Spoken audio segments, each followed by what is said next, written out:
Election in charge Jawahar Sharma ji पहुंच आए हैं और पिछले कई दिनों से पुंछ में पार्टी के लिए काम कर रहे हैं। सीधा इनसे ही बातचीत करते हैं। सर, 25 तारीख को चुनाव है और सभी पार्टियां जो हैं अपना दमखम दिखाना शुरू कर चुकी हैं।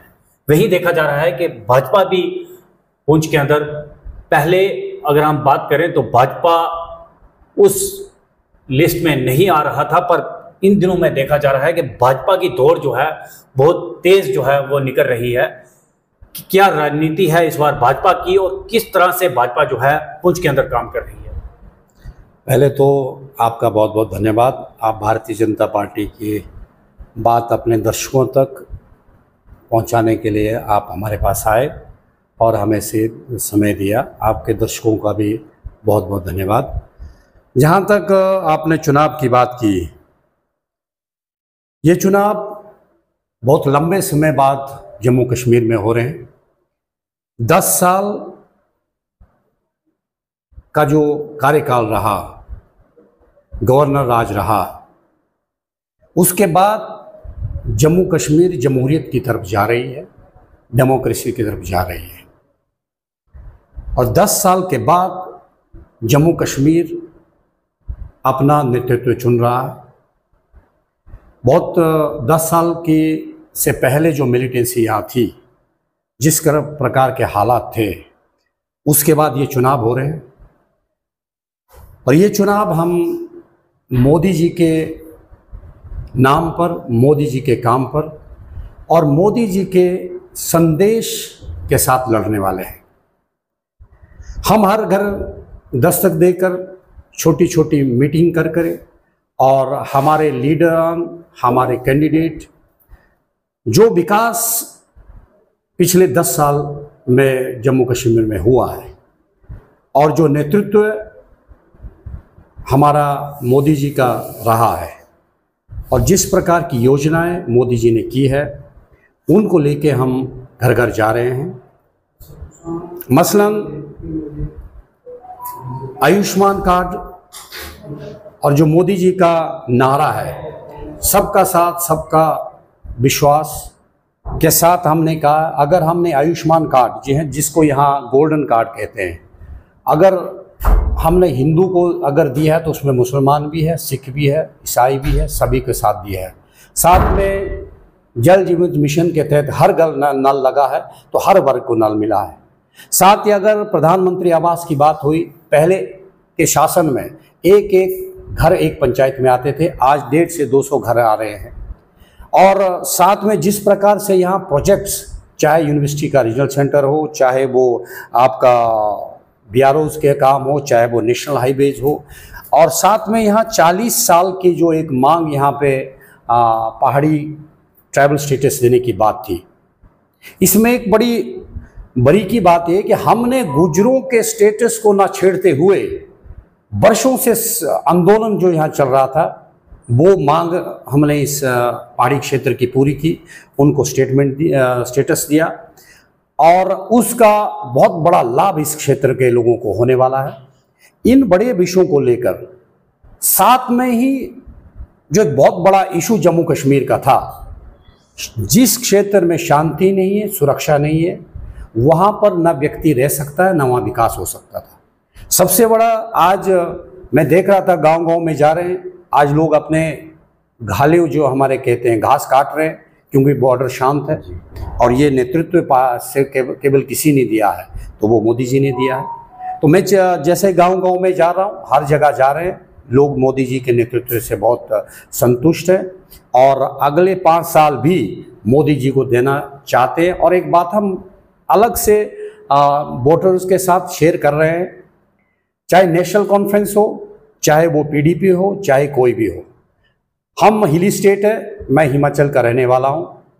हमारा एडमिनिस्ट्रेशन से लेकर सारा इकोनॉमी हम आधारित स्टेट नहीं है, इतना रेवेन्यू हमारा नहीं है, हम डिपेंड करेंगे केंद्र सरकार पर। तो हम आगरे प्रदेश की जनता से ये कर रहे हैं, आप डबल इंजन की सरकार बनाइए, क्योंकि नेशनल कॉन्फ्रेंस को अगर आप वोट देते हैं, कल दिन वो एक एलिगेशन जरूर ये पब्लिक को देंगे, तो वो बात दोबारा रिपीट ना हो कि हम तो केंद्र में प्रोजेक्ट रख रहे हैं, मोदी साहब हमको प्रोजेक्ट स्वीकार नहीं कर रहे हैं। सर, जिस तरह से आपने 10 सालों के कार्यकाल का पूरा विस्तार हमने बताया।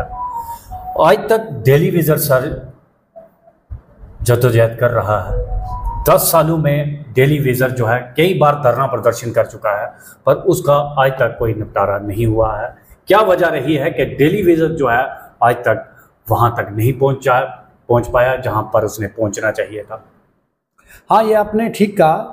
ये क्योंकि गवर्नर रूल और जमहूरियत में कोई थोड़ा सा अंतर तो आपको मानना पड़ेगा, इसीलिए हम यहाँ चुनाव करा रहे हैं। और आपने हमारा मैनिफेस्टो देखा होगा, 5 लाख युवाओं को रोज़गार जहां देने की हमने बात की, वहीं हमने मैनिफेस्टो के हमारे जो मेन पॉइंट है उसमें ये भी है कि हम जैसे ही हमारी सरकार बनती है तो हम 15 से 20 हज़ार जो हमारे डेली वेजर है उनको हम पक्का करेंगे। ये मैं आपके माध्यम से आपने डेली वेजर भाई बहनों को बताना चाहता हूं।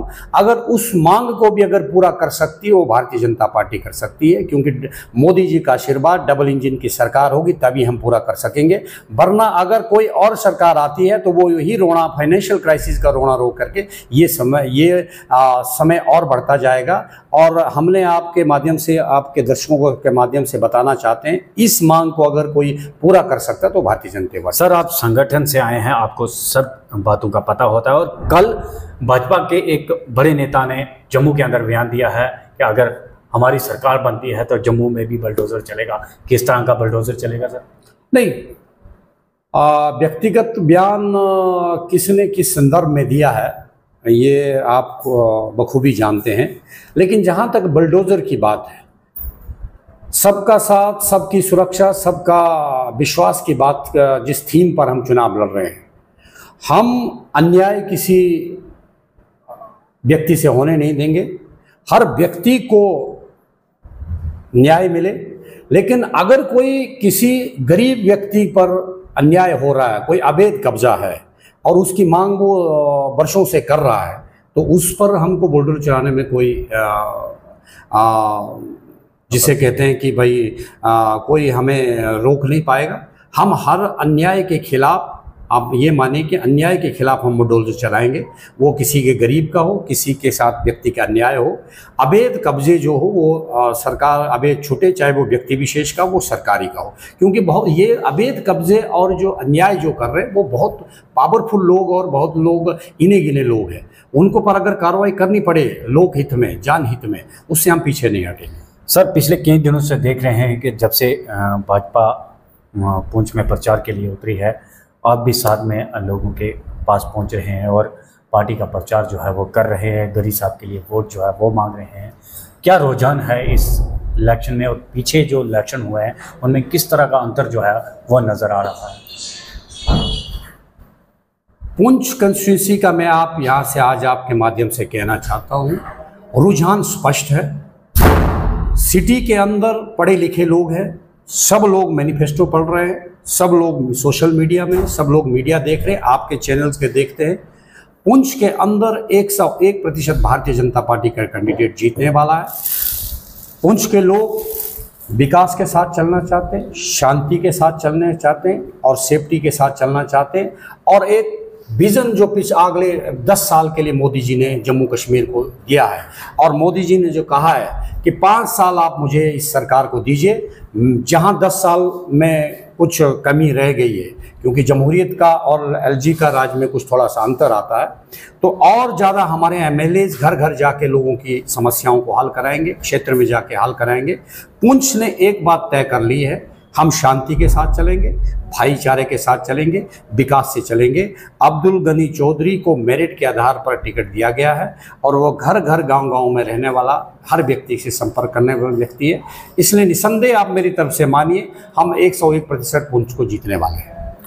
लगातार भाजपा के नेताओं से हम बात कर रहे हैं और भाजपा के नेता हों या संगठन के लोग हों, कड़ी मेहनत इस बार कर रहे हैं। और आपको बता दें, जिस तरह से ये मेहनत इन दिनों में भाजपा के लोग हों या संगठन के लोग हों करते हुए नजर आ रहे हैं, ऐसा दिन दूर नहीं है कि भाजपा के बड़े नेता निकलकर सामने भी आ सकते हैं। वही देखा जा रहा है कि सुरमकोट हो, मेंढर हो या पुंछ के अंदर हो, जिस तरह से पुंछ की जनता एक तरफ भाग रही है, ऐसा लग रहा है कि भाजपा के हाथों में ये तीनों सीटें होंगी।